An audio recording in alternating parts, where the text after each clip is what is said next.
মানুষ হলে আমরা কেন করি? আমরা মনে করি মরাটাই হলো বিপদ। আল্লাহ রাসূল বললেন, সর্বশেষে যে ব্যক্তি কবরে যাবে, কবরের জগতে তাকে 50,000 বছর থাকা লাগবে। এই কথা শোনার পরে আমাদের মা উম্মাহাতুল মুমিনিন খাদিজাতুল কুবরা ছোট বাচ্চার মতন কান্না শুরু করে দিলেন। রাসূল বলে, খাদিজা আপনি এমন করে কেন কাঁদতেছেন? খাদিজা বলে, ওগো আল্লাহর নবী, আমি জানি কবরে কোনো দরজা নাই, কবরে কোনো জানলা নাই, কবরে কোনো সাথী নাই, কবরে কোনো বাতি নাই, একা একা 50,000 বছর অন্ধকার কবরে কেমনে থাকবো? এই কথা শোনার পরে আমার চোখটা দরদর করে পানি পড়তেছে। আল্লাহর নবী খাদিজার চোখের পানি মোছা দিয়ে কপালে একটা চুম্বন দিয়ে বললেন, খাদিজা, ও আল্লাহর শপথ করে বলতেছি, ঈমান গ্রহণ করার পরে আপনি আল্লাহর সঙ্গে যে সম্পর্ক গড়ে তুলেছেন, আল্লাহ আপনার কবরকে জান্নাত বানিয়ে দিবে। সুবহানাল্লাহ। সবাই বলেননি? বলছেন?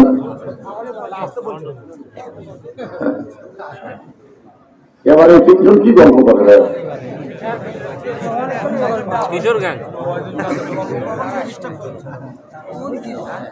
না শোনেন, তাহলে এখানে আল্লাহ রাসূল বললেন, কি বললেন শোনেননি? ক্লিয়ার করেন নেই।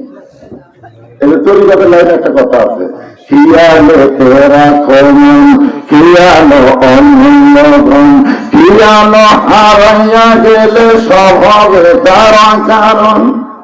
আগে যখন আমি ছোটবেলা হাল করতাম, আল্লাহ বলতাম না, আমি সবসময় 2 নম্বর হাল করতাম। 2 নম্বর হাল ধরে আমার অনেক সময় ঘুম ধরতো। একজন গরু পাওয়া হাল করছে, আর আব্বাসের সব জায়গায় তুই খেয়াল করে হাল করছিল। আসলে কিন্তু আর খেয়াল ছিল না, বেয়া খেয়াল হয়ে গেছে, ঢুকে গেছে। ধান কাটতে কাটতে যারা বেয়া খেয়াল হয় তারাই কিন্তু হাত কাটে, ধরে বন্ধটা ঢুকছি না। একটু মনোযোগটা শুনবেন। আল্লাহ রাসূল বললেন, খাদিজা, ঈমান গ্রহণ করার পরে আল্লাহর সঙ্গে আপনি যে সম্পর্ক গড়ে তুলেছেন, আল্লাহ আপনার কবরকে জান্নাত বানিয়ে দিবে। এখানে আমি আপনাদের কি বুঝাবার চাইলাম, আল্লাহর সঙ্গে সম্পর্ক করতে গেলে ঈমানের পরে করা লাগবে, ঈমানের আগে কোনো সম্পর্ক করা যাবে না। ঈমানের আগে সম্পর্ক করেছে নবীর চাচা আবু তালেব, আল্লাহ তাকে জান্নাত দিবে না। দাদা হাতিম তাই আল্লাহর সঙ্গে সম্পর্ক করতে চেয়েছিল, দান করে আল্লাহ তাকে জান্নাত দিবে না। বাদশাহ নওশরন ঈমান গ্রহণ করার ন্যায় পরায়ণ বাদশাহ হয়েছিল, কিন্তু আল্লাহ তাকে জান্নাত দিবে না। আল্লাহ যত তাড়াতাড়ি করবার চায়, আমি ঈমান গ্রহণ করার পরে তারপরে করা লাগবে। আপনি নামাজ পড়বার গেলে আগে কি লাগবে? গড়ে তো ঈমান। ঈমান ছাড়া নামাজ পড়লে হবে? আসলে নামাজ পড়ার পর জমি গেছে, দেখো উপর পানি চলমান করতেছে, নিচে অগ্নি পানি নেই, এত পানি উপরে, আমাদের পানি নেই। ওই চারিদিকে টাকা ছিল, কেউ নাই। আস্তে করে বসে জমির আল টাকা দিয়ে ওই পানি করে হাত ধরছে, দুই আবার দাঁড়ায় চারিদিকে তাকায় বলছে, আলহামদুলিল্লাহ, কেউ দেখেনি। এখন আপনারা বলেন, লোকটার কিন্তু আসলে নামাজ আছে, কিন্তু কি নাই? ঈমান যদি থাকতো তাহলে বলতো যে কেউ না দেখলো, আল্লাহ দেখতেছে, জনগণ দেখতে না।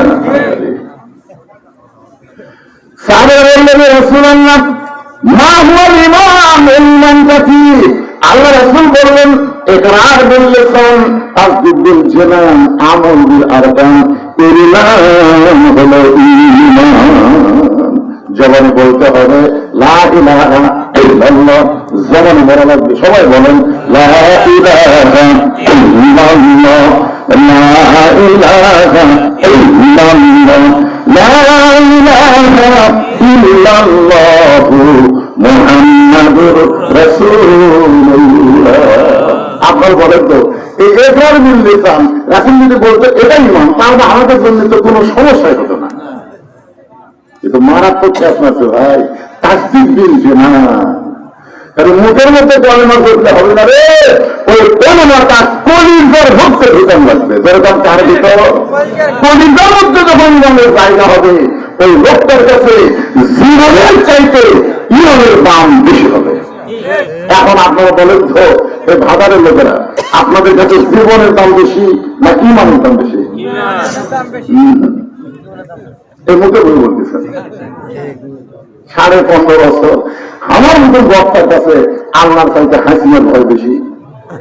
আমার মতন বক্তা চারিদিকে টাকায় রস করে, পুলিশের গাড়ি, বাজারের গাড়ি, আওয়ামী লীগের ক্যাডার আছে কিনা এইগুলো যদি থাকে ক্যালকালা রস করে বাড়িতেছে। বউ আগে ভয় দেখাচ্ছে পুলিশ যেন না ধরে, আগুন ধরবে এটা তো আমার বউ একদিনও পাইনি, খালি বলছে পুলিশ যেন না ধরে। ইমানদারেরা পুলিশ ধরা ভয় করবে না, আগ্রাই ধরার চিন্তা করবে। পুলিশ ধরলে আপনার ছাড়বে, আগ্রাই ধরলে মনে ছাড়বে। একটু মনোযোগ দেবেন, তালতিকদের জানান মানে কলিজার মধ্যে ইমান, কলিজার মধ্যে যখন তার ইমান ঢুকে যাবে ওই মানুষটা জীবনের সাথে ইমানের গুরুত্ব বেশি দিবে। দরকারি উকিল বলবে আপনার ফাঁসি হবে রাত্রি 12টায়, নাম হলো মীর কাসেম আলী। নাম কি? মীর কাসেম আলীকে বলেছে রাত 12টায় আপনার ফাঁসি হবে। এখন কয়টা বাজে? প্রায় 9:30। তাহলে 2 ঘন্টা ঘুম পাই, 2 ঘন্টা ঘুম পাই, তুমি আমার ডাক দিও। যদি আমি এখন না পাই তুমি আমার ডাক দিও। উকিল কয়েকটি মানুষ করে রাত 12টায় ফাঁসি হবি, 9:30 বাজে, প্রায় 2 ঘন্টা ঘুম পাই। এতক্ষণ চেতন থাকে কি হবি? 2 ঘন্টা ঘুম পড়ে, তুমি 8 ঘন্টা যখন ডাক দিও। যদি আমি চেতন পাই তাহলে লাগবে না, আর যদি না পাই এখন ডাক দিও। উকিল কয়েকটা মানুষ না, 3 ঘন্টা পর তার ফাঁসি হবি, আমি যখন ঘুম পারি। উকিল বিশ্বাস করে, মনে করছে পাগল হয়ে গেছে, ফাঁসি চিন্তা পাগল হয়ে গেছে। একেবারে 8 ঘন্টার সময় যখন আছে তখন উকিল সাহেব এসে থেকে লাখ টাকা ঘুম পাচ্ছিছে।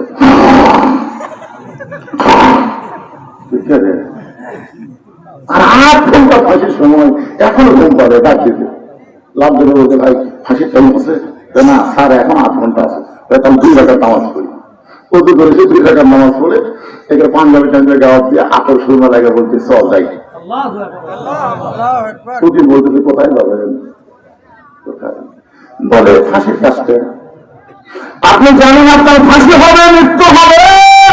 মীর কাসেম আলী মুসকে মুসকে হাসে বলে তোমরা বলো আমার ফাঁসি হবে, কিন্তু আমার আল্লাহর কোরআন বলতেছে আমার মৃত্যু হবে না।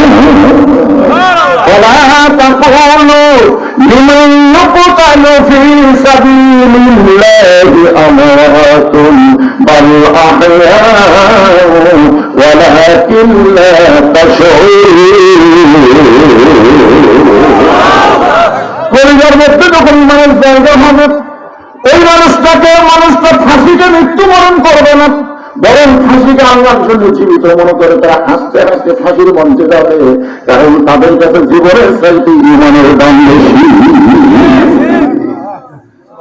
এবার মনে হয় মুখ মাছ রাখা আসলে মাছটা লক্ষ্য এতদিন পর আছি, তোমার চেয়ারে দেখো না আমি ঠিক আছে। এটা দেখা বলি বললাম দিয়ে থাকো যখন মোটরসাইকেল চালাও, সাইকেল চালাও, ধুলে বালি যেন আমার নাকে মুখে না ঢোকে। এই জন্য মাস্ক খালি করোনার সময় না, সবসময় পরা দরকার, ঠিক না? আর মেয়ে মানুষের মাস্ক তো পরাই লাগবে, কারণ মুখের মাস্ক দিয়ে ওর সোনার চেহারা দেখা যায় না, ঠিক কিনা বলেন? কিন্তু করোনার সময় সব মেয়ে মানুষ মাস্ক দিচ্ছে আর দিচ্ছে না। মেয়ে মানুষের করোনা বেশি বিপদ না পর পুরুষ দেখা বেশি বিপদ? ইন্দ্রানীলা কখন করবে করোনা? আল্লাহ করোনা বললেন অকরোনা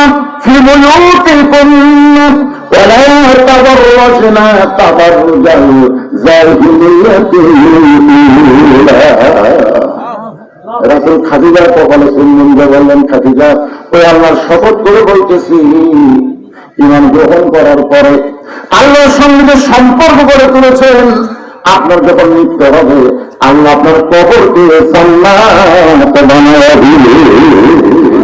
এখন আপনাদের কাছে আমি জানতে চাই গোরস্থান যদি জান্নাত হয়ে যায় তাহলে 500 বছর কি আর 50,000 বছর কি আর 1 কোটি বছর কি? কোন জান্নাত হয়ে গেছে আর এখানে বছরের হিসাব আছে? সুবহানাল্লাহ।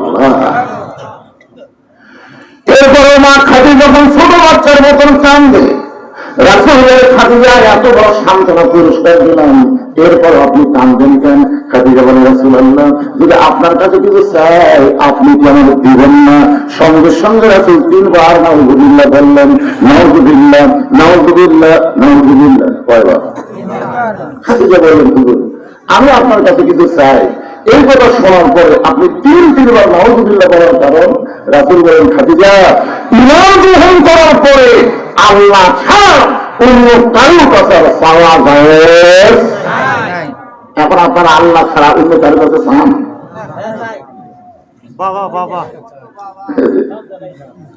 আমার দয়াল বাবার দরবারে কেউ ফিরে না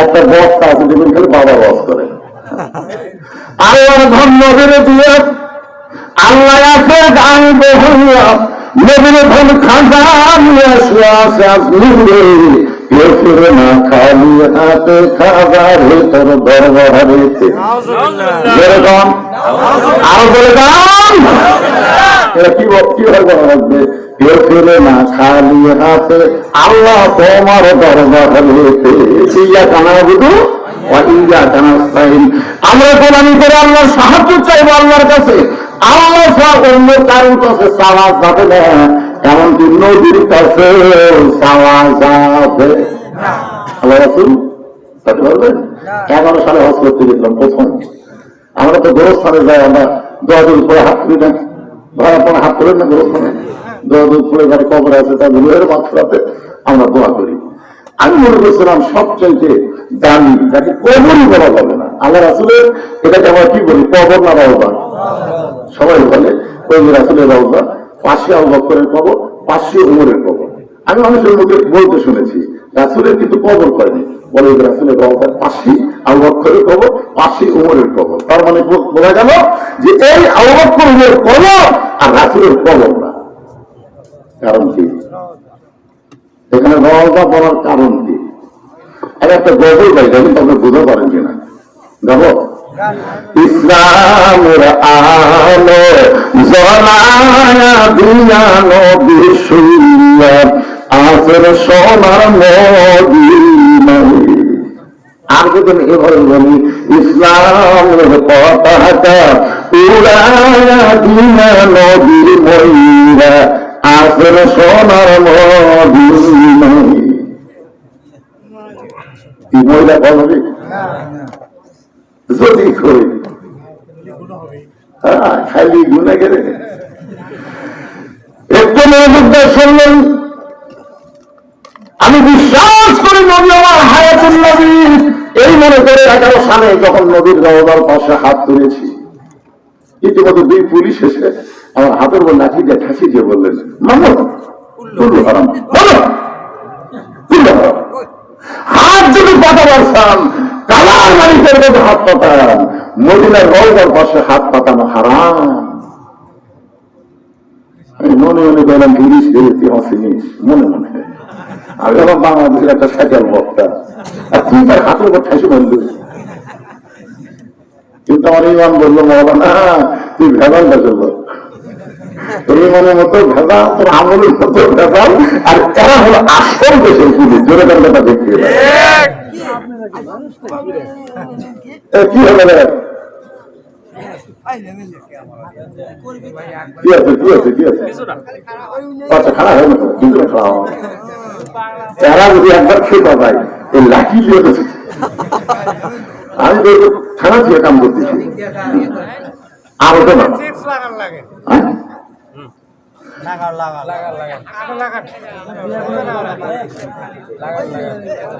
কি বলতেছিলাম কি বলতেছি একটু মনোযোগ শুনুন আজকের ওয়াজের শেষ শুরু থেকে শেষ পর্যন্ত কবরকে দেওয়া হবে কোন রাজনীতি চলবি না কিসের অ্যাঙ্গেলের দিন শেষ ডাইরেক্টের বাংলাদেশ কথা হচ্ছে আগে অ্যাঙ্গেলে পারছি এখন অ্যাঙ্গেল আমি আজ প্রায় 10 বছর থেকে দোয়া করতে পারলাম এই অ্যাঙ্গেল আর কতদিন মারবো আল্লাহ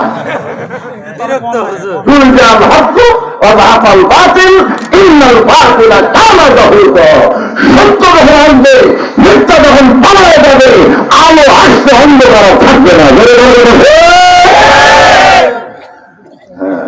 কি বললেন ইউনুস নবীর নামে গজল এমনি কইলেন কে যেন হাসিনা বলছে এই মহাবিপদের মধ্যে আপনি কোন দোয়া করতেছেন? হাসিনা বলতেছে পরিবার গুলি আমার নাম মনে আসে, এইগুলি করি না। লা ইলাহা ইল্লা আনতা সুবহানাকা ইন্নী কুনতু মিনাজ জালিমিন। আপনারা পড়েন না ভাই বিপদ আপদে মুসিবতে? একটু মনোযোগ শুনবেন। আল্লাহর নবী রওজার পাশে হাত তুলবার দাবি করেছে হারাম। আমার মন বলতেছে 2 টাকার পুলিশ হয়ে আমার মতন মনকে হাতত থাকি মারল, কেমন চিনিস? এটা আমার মন। আমার মন বলতেছে মাওলানা তোর ইমানের মধ্যে ভেজাল, তোর আমলের মধ্যে ভেজাল, কারণ যেই দেশের থেকে তুই হজ করবে আইছিস ওই দেশটাই হলো ভেজাল। 2011 সালে বাংলাদেশের প্রধানমন্ত্রীর নাম হলো হাসিনা। গরিবের নাম কি? এসব চাষা পথনের পর বাংলাদেশের জনগণের মরদ মানুষের দেখেনি পারে। আগামী ইলেকশনে যে কি হবে, খালেদা জিয়া হারে চাঙ্গা হচ্ছে, হাসিনার সময় মনে হয় খালেদা জায়গার অবস্থা বলে ঠিক এখন মোটামুটি ছাই হচ্ছে।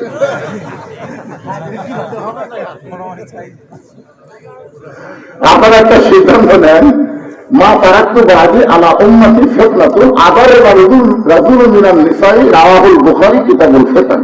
আল্লাহ রাসূল বলেছেন আমার পরে আমার উম্মতের জন্য সবচেয়ে বড় বিপদ হলো পুরুষ মানুষের জন্য নারী ব্যক্তি হওয়া। নারী মৃত্যু হওয়ার পর নবী কোনদিন বলছেন এই যে আগামী আর কোন নারীকে বাংলাদেশের নেত্রী আমরা দেখতে চাই না। পুরুষ মানুষ হলো বাংলাদেশের নেতা। সবাই বলে আল্লাহুম্মা আমিন। একটু মনোযোগ শোনেন। ভেজাল দেশের মানুষ আমি আলেম হলো ভেজাল, যেটা প্রমাণ পাইছি জয়তুনের দোকানে দিয়ে। দোকানদারকে বললাম ভাই আসল জয়তুনের তেল দেন, যে কইছি দোকানদার কর্মচারীকে বলতেছে হারাম হারাম গুলো হারাম, পরে ধাক্কা দিয়ে করে দিল। সৌদি আরব আমাদের বাংলাদেশে চাকরি করে সৌদিতে, তাকে বললাম কেন ভাই খালি আসল চাইছি, এতে আমাদের অর্থ দান করে দিলে কেন? বলে হুজুর এখানে নকল নাই, তো সেখানে নকল নাই সেখানে আসল চাওয়া মাত্রই ওরা বুঝবার ব্যবসাকে ভেজাল দেশের লোক। কারণ কি জানেন, ওই দেশে আল্লাহর আইন চলে আর বাংলাদেশের মানুষের আইন চলে। আল্লাহ হচ্ছেন আসল আর মানুষ হচ্ছে ভেজাল। এই জন্য আগামীতে আমরা ভেজাল আইনে চলবো না, আল্লাহর কোরআনের আইনে আমরা চলতে চাই। তারা তারা চলতে চান তুই হাত তুলে আল্লাহকে দেখান। আল কোরআনের আলো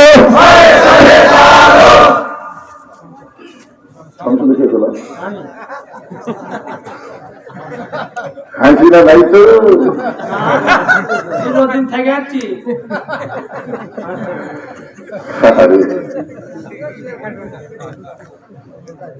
আপনারা কি মনে করতেছেন অন্যায় ভাবে যাদেরকে ধরে লেগেছে আমাদের কাছে নয়, যাদেরকে অন্যায় ভাবে ধরে নিয়ে জেলের মধ্যে রাখছে তাদের বিচার হবে না? তারা কিন্তু বাংলাদেশের ভুয়াপুর কাছাকাছি বিচার দেয়নি, আসল টাকার বিচার। আসল টাকার বিচার কেমন একটা দৃষ্টান্ত শোনেন। গভীর রাত্রে হযরত উমর মদিনার অলিগলি ঘুরতে গিয়ে হঠাৎ হযরত উমর দেখতে পায় মদিনার মরুভূমির মধ্যে একটা তাঁবু টাঙানো। ওনার ঘরের তাঁবুর নিচে দেখে দুইটা বাচ্চা মা মা বলে কাঁদতেছে, আর মা বলতেছে গোস্ত সিদ্ধ হলেই তোমাদের খাবার দিব, একটু ধৈর্য ধরে গোস্ত সিদ্ধ হলেই তোমাদের খাবার দিব। ওমর ফারুক চিন্তাই করে গেলেন দুম্বার গোস্ত হলে 8 ঘন্টা লাগবে, ওদের গোস্ত হলে বড় করে 1 ঘন্টা লাগবে। এত গভীর রাত হয়ে গেছে এখন পর্যন্ত গোস্ত সিদ্ধ হয় না, এটা কেমন মা, এটা কেমন মা? লোকমাকে বললেন মা তোমার পরিচয় কি তোমার সন্তানের দয়া নেই? 2টা সন্তান ক্ষুধার তারায় কান্দে আর এখন পর্যন্ত তোমার গোস্ত সিদ্ধ হয় না। এত রাতের গোস্ত সিদ্ধ না হওয়ার কারণ কি? মেয়েটা বলে পথি আমার বাড়ি হলো আমি দেশে। আমি শুনতে পাইলাম মদিনার খলিফা হযরত উমর অত্যন্ত ভালো মানুষ। এই ভালো মানুষ উমরের কাছে আমার দুইটি এতিম বাচ্চাকে নিয়েছিলাম। গতকাল বিকালবেলা এত মানুষের ভিড়, আমি ভিড় থেকে উমরের কাছে যাবার পারি নাই। আজকে রাতটা কোনো মতে টাকা দিল, আগামীকাল সকালবেলা উমরের দরবারে যাবো, কিন্তু আমার দুইটা এতিম বাচ্চা ক্ষুধার জ্বালায় বারবার যখন টানতেছে, আমি না হয় তাদেরকে সান্ত্বনা দেওয়ার জন্য পাতিলে পানি আর পাথর দিয়ে নিজে আগুন জ্বালায় বলতেছি, বাবা গোস্ত সিদ্ধ হলি তোমাদের খাবার দিব। ও পথি, আমার পাথর সিদ্ধ হবে না, আমার সন্তান দুইটাকেও খাবার দেবার পারবো না, কিন্তু আমি মা হয়ে বুঝবার পারছি আমার সন্তান সকাল পর্যন্ত আর বাঁচবে না। এত খিদা নিয়ে দুইটা সন্তান হয়তো রাতের বেলায় আমার মৃত্যু হয়ে যাবে। সঙ্গে সঙ্গে ওমর ফারুক বলে, মা একটু ধৈর্য ধরো মা, আসল জায়গায় যেন বিচার দিয়ে না। ওমর ফারুক বললেন, মা একটু ধৈর্য ধরো না, আসল জায়গায় যেন বিচার দিয়ে না। এই কথা বলে দৌড়ে এসে বাইতুল মালের দরজায় বললেন, আসলাম এক বস্তা খাবার খাদ্য আমার মাথায় উঠে যাবে। আসলাম বলে, আমিরাল মুমিনিন বলে বস্তা নিয়ে যাওয়া লাগবে, হুকুম দেন, আমি মাথায় করে নিয়ে যাবো। ওমর কান্দার আসলাম রে, একজনের পাপের বোঝা আর একজন মাথায় নিবার পারে না, যে আমার মাথায় উঠে যাবে। অউলিল আমরি মিনকুমকে বিশ্বাস করে তারপর আসলাম ওমর ফারুকের মাথায় যখন খাবার বস্তা উঠে দেয়, ওমর ফারুক এত করে দৌড়ানো শুরু করেছে।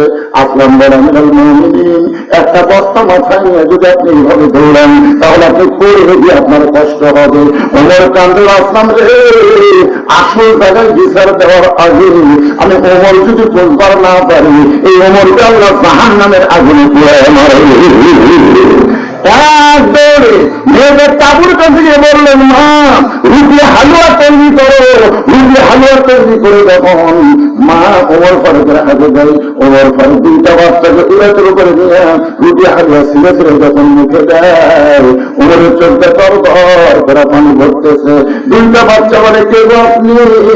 আমরা আমাদের বাবা নাই, কিন্তু আজকে বাবার বড় দিয়ে আপনি আমাদের আদর করতেছেন। সঙ্গে সঙ্গে ওমর ফারুক বলে, আল্লাহ এখন তো জাহান্নামের আগুন থেকে তুমি বাঁচায় দাও। মেয়েটা বলে, প্রতিক্রিয়া আমি ভালো মানুষের গল্প শুনেছি, কিন্তু মানুষ এত ভালো হয় আজকে নিজের চোখে দেখলাম। তুমি জাহান্নামের আগুন থেকে মুক্ত কেন চাও? আল্লাহ ওমর কোনো দিনের খলিফা না বানায়, তোমাকে যদি খলিফা বানায় দিত, এই মদিনা আল্লাহর জান্নাত হয়ে যেত। ওমর কিন্তু দুইবার একটা কথা বলেছে, মা আসল টাকায় বিচার দিও না। আসল কথা মানে কি? আলমেরা জেলের মধ্যে তাদেরকে অন্যায় ভাবে দিয়ে দেওয়া হয়েছে, বিশেষ করে আল্লাহ আল্লাহ সাইদি আসল টাকায় বিচার দেওয়ার কারণে আজকে জালেমের এইরকম পরিণতি হয়েছে। গোটা পৃথিবীর ইতিহাসে যে সরকার প্রধানও পড়ায় তার সাথে 300 এমপিও পড়ায়, গোটা পৃথিবীর ইতিহাসে এরকম ইতিহাস নেই। হাতে পুলিশও গেছে, এরকম ইতিহাস আছে কি আমার পর্যন্ত? এইরকম ইতিহাস ছবি না ভাই। আসল যারা বিচার দিতে বাবা মনে করতে ছাত্র জনতা না, ইজা জানা সুন্দর সুরে মুসলমান পুরো বিজয় মানুষের হবে না, বিজয় হচ্ছে আমার আল্লাহ হবে। আরে একটু মনোযোগ দিয়ে শুনলেন, কোরআন আইন যদি আমরা চালু করতে চাই তাহলে আমাদের সবাইকে বলতে হবে আল কোরআনের আলো। সবাই বলেন দেখেন, একটা বলেন তো ভাই, আপনি এটা বলে যদি মরেও যান আপনি জান্নাতে যাবেন। যারা রাসূল বলেছেন মান সান আল্লাহু তাআলা আর শাহাদাতা বিসিদিকি বাল্লাগাহুল্লাহু মানাজিলাশ শুহাদা ওয়া ইন মাতা আলা ফিরাশিহি রাওয়াহুল বুখারী। আল্লাহ রাসূল কি বলেছেন হাদিসে শুনবেন? আল্লাহ রাসূল বলেছেন, কেউ যদি চায় যে আল্লাহ রাস্তায় যুদ্ধ করতে করতে আমি শহীদ হব, এইরকম যদি আশা করে ইসলামে আন্দোলন করে, কোরআনের দল করে, ওই মাতা আনা ফিরাসি, সে যদি নিজের বিছনায় মৃত্যুবরণ করে, বাল্লাগাহুল্লাহু মানাজিলাশ শুহাদা, এই যে সুন্দর নিয়োগ করার কারণে আল্লাহ হাসরের ময়দানে তাকে শহীদদের কাতারে দান করে দিলেন। আপনি যদি সংসদ আল্লাহর কোরআন চান, এটা যদি আপনি দেখতে নাও করেন, এর আগে যদি আপনার মৃত্যু হয় এরপরে আল্লাহ আপনাকে জান্নাতকে ঠিকানা বানাই দিবে, কারণ আপনি এটাকে স্লোগান দিচ্ছেন। এটা হক স্লোগান। এর চাইতে ভালো স্লোগান আছে যে চোর ডাকাত বাটপারকে আর আমরা 300 জনের মধ্যে ওখানে পাঠাবো না। এই মমতাজের মতন খারাপ গাইতে গেছে, নাইতে গেছে, লুচ্চা গেছে, বাটপার গেছে, চোর গেছে, সব শুরু করে বাংলাদেশের টাকা বিদেশে পাচার করছে। একটা সন্তান জন্ম নেওয়ার সাথে 1 লাখ টাকা ঋণ জন্ম নিচ্ছে। হ্যাঁ, এই জন্য সবাই একটা স্লোগান দিয়ে আবার কবরে আসতেছি। কবরে যদি ফুল অভিমানে ঝরে যায়, আমি মালা গেছে বলো তার পরাবো, সে যে কেন এলো না কিছু ভালো লাগে না, কবরে আসো তারি। কবরে অসুবিধা আছে, কিন্তু স্লোগান হলো সংসদে। আমি হালে হাজির সেখানে দুনিয়ার মুসলমান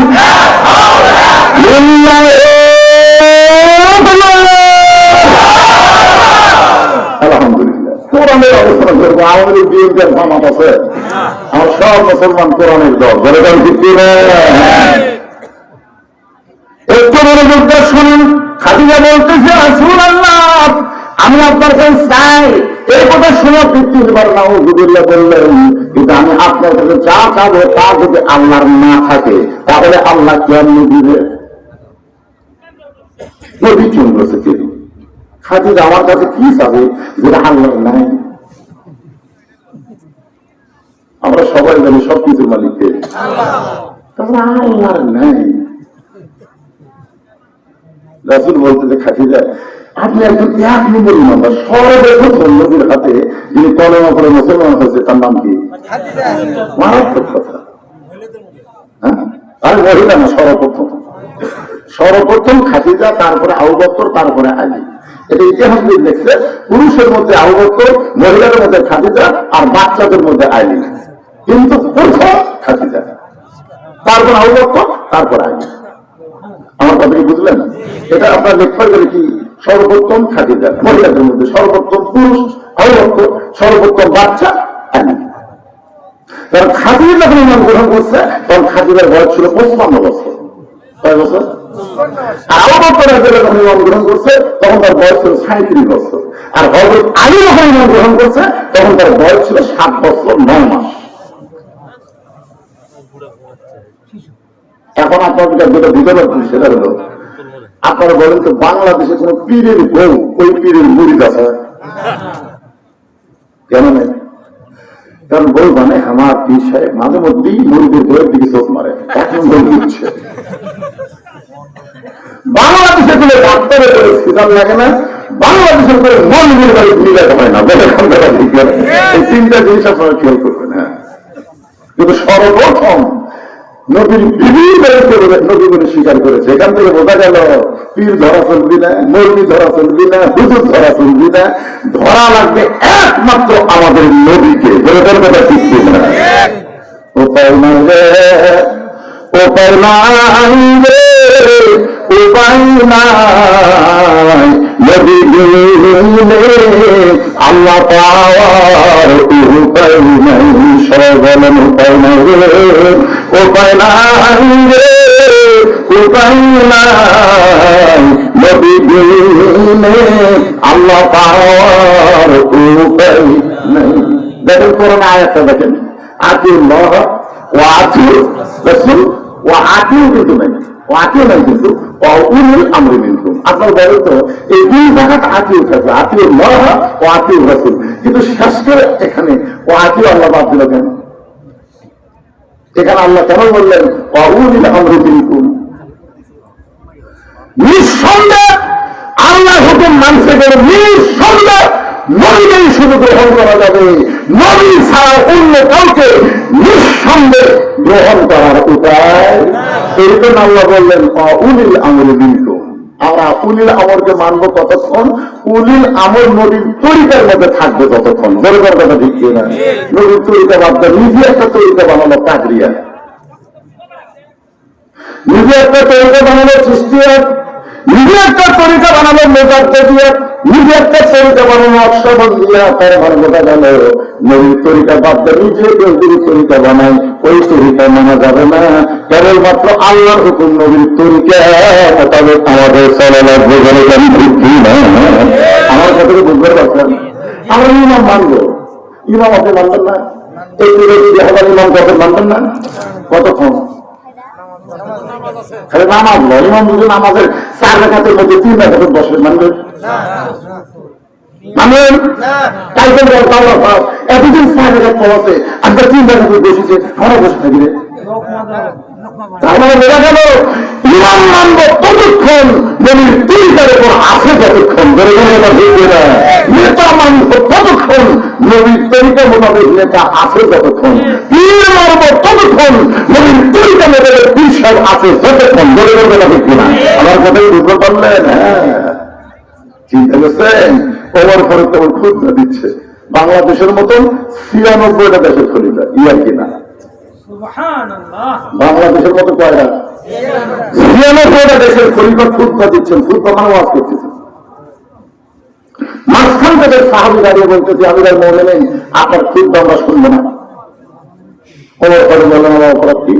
আপনার অপরাধ হলো আমাদেরকে খাটো পাঞ্জাবি দিয়ে আপনি লম্বা খুতবা দিচ্ছেন, আমাদেরকে খাটো দিবেন আর আপনি লম্বা জুব্বা করবেন। যতক্ষণ পর্যন্ত লম্বা জুব্বা কোথায় গেলেন এটা না বলা পর্যন্ত আপনার খুতবা শুনব না। ওর চোখে পানি পড়তেছে আর মুখটাকে মুচকে মুচকে হাসতেছে, চোখে পানি পড়তেছে আর মুখটা মুচকে মুচকে হাসার কারণ কি জানেন? যে আল্লাহ তোমার কোরআনে যখন দুনিয়া চলবে তখন নেতা ভুল করবে সাধারণ মুসলিম পর্যন্ত লোক মাতিবার পারবে। আপনার মনে তো 15.5 বছর কোন লোক মাতিবার পারবে না। আমি খালি শেরপুর গুয়াহাটি আপনাদের এমপি যেটা ছিল সারা শহর পুলিশ, সরোজা পুলিশ হতে আমার শোনেন না আপনারা? সরোজা পুলিশ হতে চুরি করার পুলিশ এই সারা এসিপি যতদিন আসলো। আমি হঠাৎ গুয়াহাটির মধ্যে বলেছি যে প্রধান বক্তার মুখের দাঁড়িয়ে লাগে আর প্রধান এডিসির মুখের দাঁড়িয়ে থাকলে ভালো হয় না। এই কথা কিন্তু খারাপ হয়েছে, সারা এমন গরম হলো। এটা কিন্তু লোক মানা, আমি একটা ভালো কথা কয়েছি আর গরম হয়ে যায়। ধনুষ শিল্প হারাম, আমার জন্য হারাম। এর সারা 3 কোটি আর কোটি দেয়।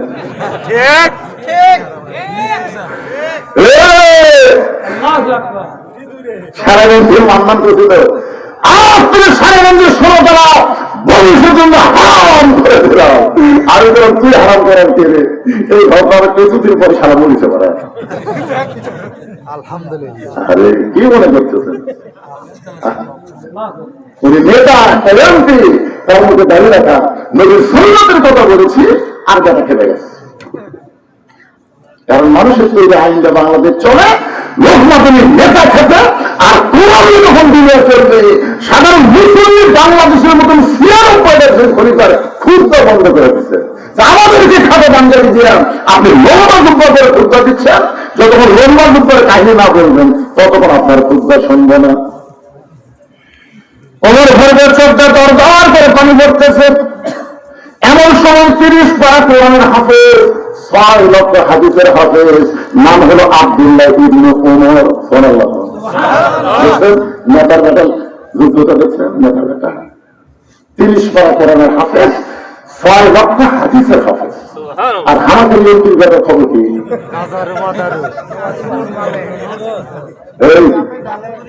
আমাদের প্রধানমন্ত্রীর বেটা খ্রিস্টান মহিলা বিয়ে করছে, দেখছেন? আরে কি মনে করছেন? চিন্তা করে দেখেন বাংলাদেশের মতন সিয়াম করে দেখেন খলিফা হযরত ওমর, যাকে বলা হয় অল্প পৃথিবীর খলিফা। ঠিক কিনা? তার ছেলে 30 পারা কোরআনের হাফেজ 6 লক্ষ হাদিসের হাফেজ। বাবার বসে বলতে সাহাবীরা তোমরা খাটো পাঞ্জাবি হলেও তো নতুন কাপড় করে নামাজ পড়তে এসেছ, আমার পরে লক্ষ্য করে দেখো আমার পরে কিন্তু নতুন কোন কাপড় নাই। ওসমান গনি বলতে চাচ্ছেন না আজকে তোমার জন্য নতুন কাপড় না পরে তুমি পুরাতন কাপড় পরতে চান। আব্দুল্লাহ বলতেছে আমি যদি নতুন কাপড় আজকে পরতাম তাহলে আমার বাবার খুব লম্বা হতো না। কি বুঝলেন? আমি যদি আজকে নতুন কাপড় পরতাম তাহলে আমার বাবার জুব্বা লম্বা হতো না। রে নবীর সাহাবীরা শোনো, তোমরা সবাই যখন ঘুমায় থাকো এমন সময় আমার বাবা ঘুমায় না।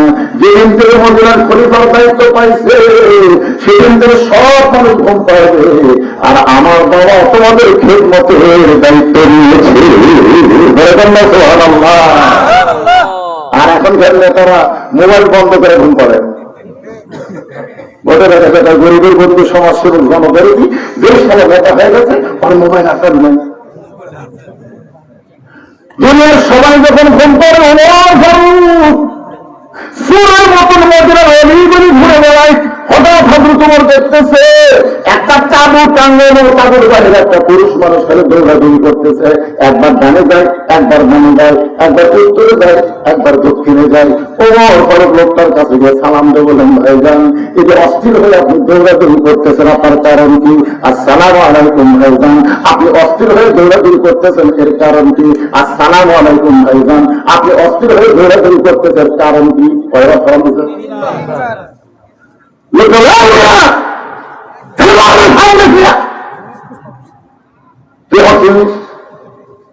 আমার বাড়ি হল মৌজা লাগায়, আমার শ্বশুর বাড়ি হচ্ছে মৌজা লাগায়। আমি বড় একের বেলা বের হয়েছি, এই কারণে আমার বউয়ের প্রসবটা শুরু হয়েছে। এখন কামড় মধ্যে আমার বউ ঠিক আছে, আমি বাড়ি অস্থির হয়ে ঘুরতেছি, কি করবো আমি কি করবো? আর মালিক সময় করে সালাম দেশ বললেন, ভাইজান ভাইজান একটু ধৈর্য ধরেন, আমার বাড়িতে ভালো একটা ধাত্রী আছে ভাই।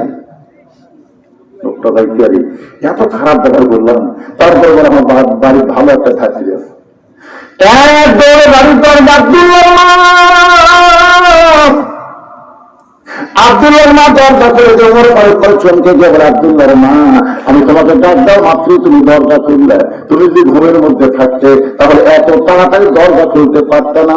বলো তো এত তাড়াতাড়ি দরজা কেমনি খুললাম? বল কান্দার বলে, শুনি গো আপনি যখন থেকে খলিফা হয়ে পাগল হয়ে গেছেন, আমি তখন থেকে আপনার যদি দরজায় দাঁড়িয়ে থাকি, আপনি আসা মাত্র দরজা খোলা অপেক্ষা। আপনি কষ্ট করে মানুষের দুঃখ কষ্ট দেখবেন, আর আমি আরাম করে বিছানায় ঘুমাবো। কারণ বহুদিন আমি আপনাকে দোয়া করতে দেখেছি, আমি কান ফলায় শুনছি আমার স্বামীকে দোয়া করতেছে, কি দোয়া করে আমি কান ফলায় শুনছি আপনি দোয়া করছেন, আল্লাহ আমার আব্দুল্লাহর মা কত কষ্ট করে আমাকে ভাত তরকারি রুটি পাক করে দেয়। ও আল্লাহ আমি জান্নাতে গেলে ভুল চাই না, আমার বউকে নিয়ে আমি জান্নাতে থাকতে চাই। যে স্বামী বউকে নিয়ে জান্নাতে থাকবার চাই আর সে বউ ঘুম পাবি ওর উপরে বলতেছে, তাহলে চলো জান্নাত তো আটটা, আর একটা জান্নাত কামাই করি। মনে করছিলাম যে আজকে মানুষের কষ্ট ভুলে যায়, বইয়ের কষ্ট মনে করে তাড়াতাড়ি আপনি বাড়িতে আসলেন আর আসার আর একটা গল্প। তারপর অন্য পার্সিতে ঢুকে দিয়েছে বলতে, দিদিরে একজন মেয়ের বাচ্চা যদি কেউ হাতে হয়ে ধরে আল্লাহ তারে খুশি হয়ে জান্নাতের খোঁজ খবর দেয়। বাচ্চা হয়ে গেছে, এখন তাদের ভিতর থেকে ওর ঘরে বউ বলতেছে, আপনার বন্ধুকে খবর দেন সে একটা সুস্থ সন্তানের বাবা হয়েছে। যে বলছি আমিরুল মুমিনিন আপনার বন্ধু খবর দেন, ওর অবস্থা দেখি। 3-3 বার সালাম দিচ্ছে, সালাম তো নেই। যে রাগ করা করছে আমিরুল মুমিনিন, যে রাস্তা থেকে শয়তান 40 দিন যায় না, আমার অবস্থা কি এখন? দুই হাত থরথর করে কাঁপতেছে, আমি ভুল করেছি বেয়াদবি করেছি।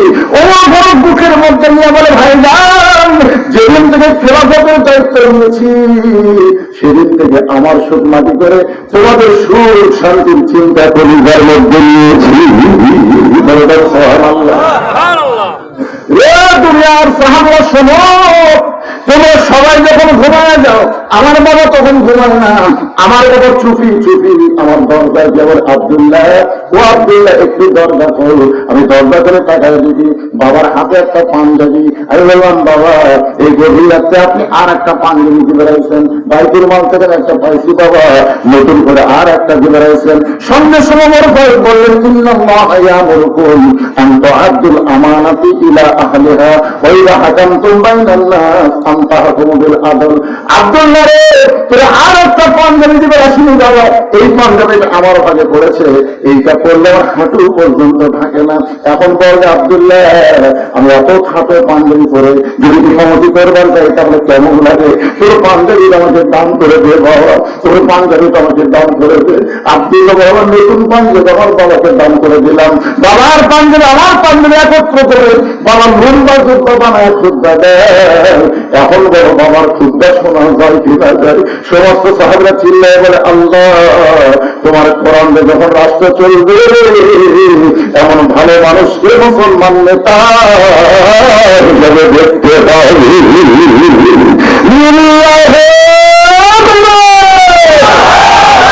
কোরআনটা যখন রাষ্ট্র চলবে এমন ভালো মানুষকে মুসলমান নেতা হিসেবে দেখতে পাবে।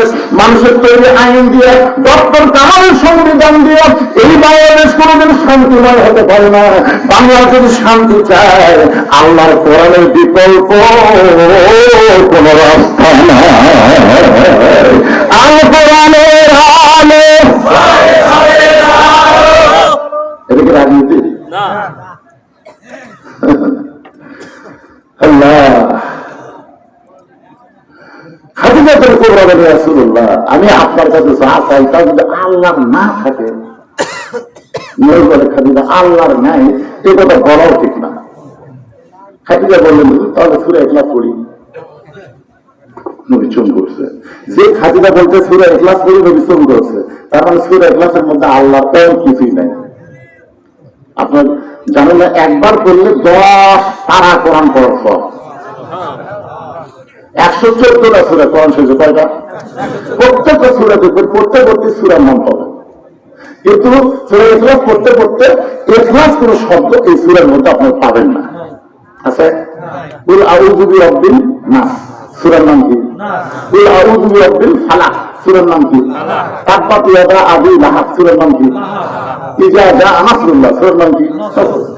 কুল ইয়া আইয়ুহাল কাফিরুন সূরার নাম কি?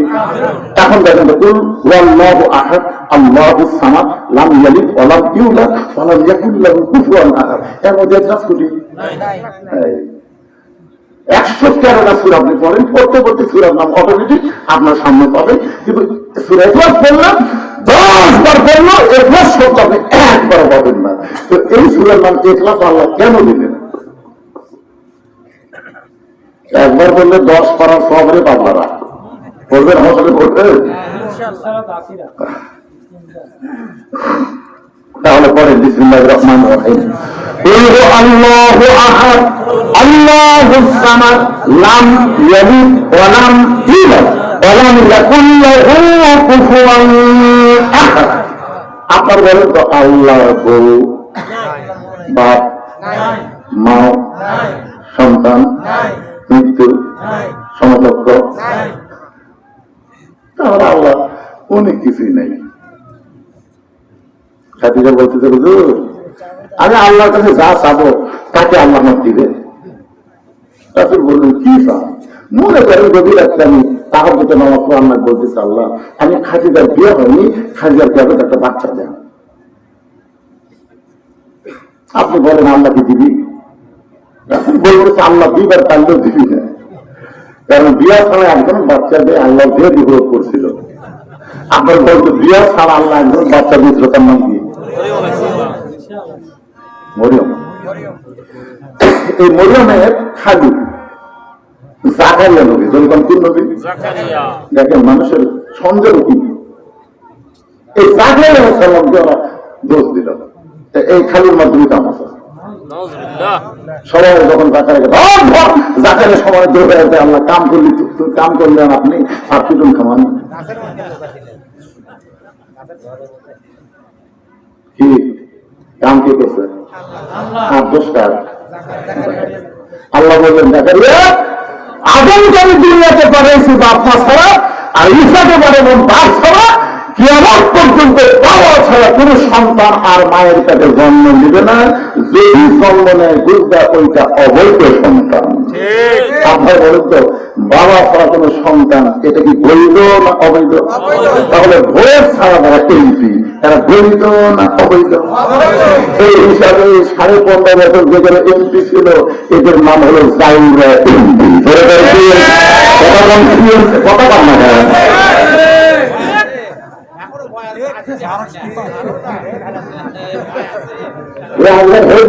জাইরা এমপি।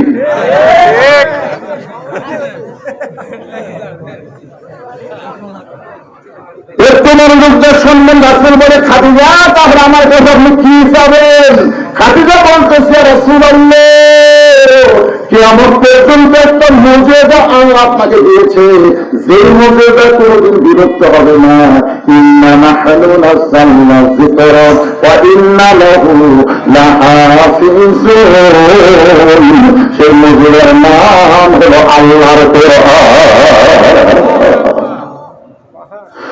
আল্লাহর নবী এই কোরআন পড়ার জন্য 3.5 বছর আপনি দাঁড়িয়ে ফুলদারে হীরার মধ্যে সাধনা করেছেন। এই সাধনাকে আল্লাহ কবুল করে কোরআনের 5টা আয়াত আল্লাহ তার কন্যা দিন করলো। প্রথম শব্দটা ছিল ইকরা, বলেন কি?